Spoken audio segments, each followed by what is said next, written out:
إذا تقرب العبد إلي شبرا تقربت إليه ذراعا وإذا تقرب إلي ذراعا تقربت منه باعا وإذا أتاني يمشي أتيته هرولة رواه البخاری. حضرت انس رضی اللہ عنہ سے مروی ہے کہ نبی کریم صلی اللہ علیہ وسلم نے اپنے رب عز و جل سے روایت فرماتے ہیں کہ اللہ تعالیٰ نے فرمایا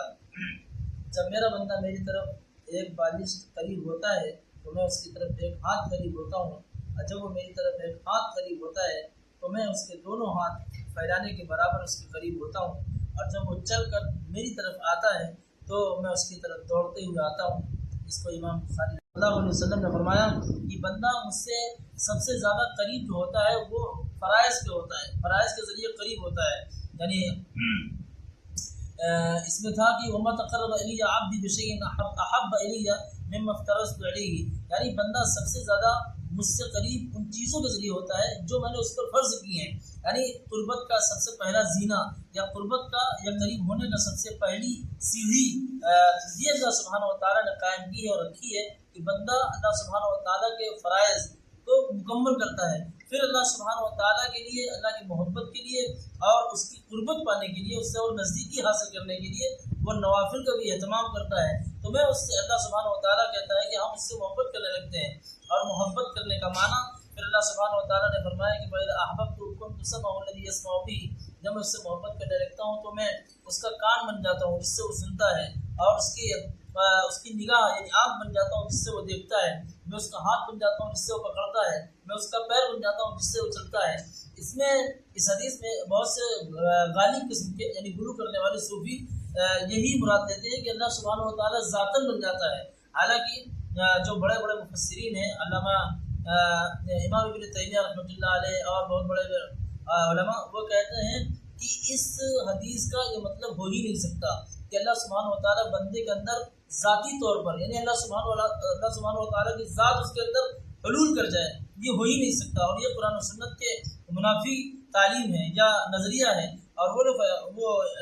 امام ابن تیمیہ رحمۃ اللہ علیہ فرماتے ہیں کہ اس سے مراد یہ ہے کہ اللہ سبحانہ و تعالیٰ اپنی رضا، اپنی چاہت، اپنی خوشنودی کے راستے دکھا دیتا ہے اور ہدایت پر اس کے سارے افعال لگا دیتا ہے. یعنی دیکھتا ہے وہی چیزیں جو اللہ سبحانہ و تعالیٰ کو بھاتی ہیں اور اچھی لگتی ہیں، اور وہی چیزیں پکڑتا ہے جس سے اللہ سبحانہ و تعالیٰ راضی ہوتا ہے، اور اسی کی طرف چل کر جاتا ہے جہاں اللہ سبحانہ و تعالیٰ کی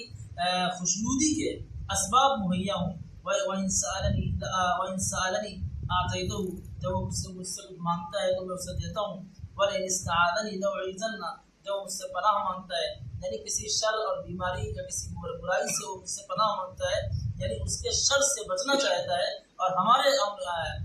جوار میں یا ہمارے پڑوس میں آنا چاہتا ہے، تو اللہ سبحانہ و تعالیٰ فرماتا ہے لَأُعِيذَنَّهُ، میں اس کو پناہ دیتا ہوں اور اس کی حفاظت کرتا ہوں. کہ اللہ سبحانہ و تعالیٰ کی رحمت بے پایا کا سب سے بڑا مظہر اور سب سے بڑی دلیل ہے. پھر اللہ کے نبی صلی اللہ علیہ وسلم نے یہاں جو حدیث ذکر فرمائی اور اس کو روایت کر رہے ہیں حضرت انس رضی اللہ عنہ، اس کا بھی مفہوم یہی ہے کہ اللہ سبحانہ و تعالیٰ سے بندہ جب قریب ہونا چاہتا ہے تو اللہ سبحانہ و تعالیٰ اس کی معمولی سی معمولی اور چھوٹی سی چھوٹی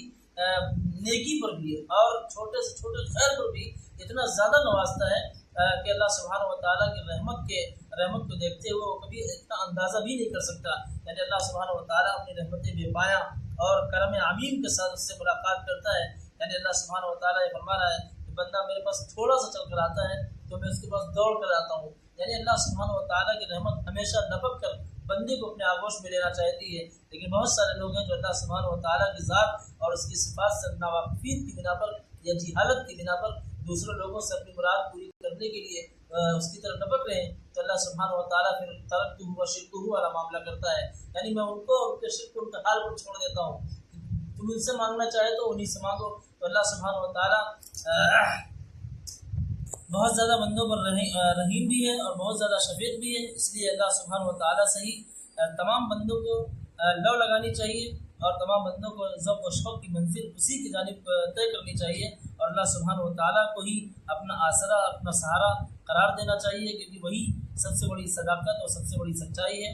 اللہ سبحانہ و تعالیٰ عمل کی توفیق عطا فرمائے اور اللہ سبحانہ و تعالیٰ اپنی محبت ہمارے دلوں میں جاگوزی فرمائے اور اسلام پر ہدایت پر ہمیشہ باقی رکھے. سبحانک اللہم و بحمدک، اشہد ان لا الہ الا انت، استغفرک و اتوب الیک.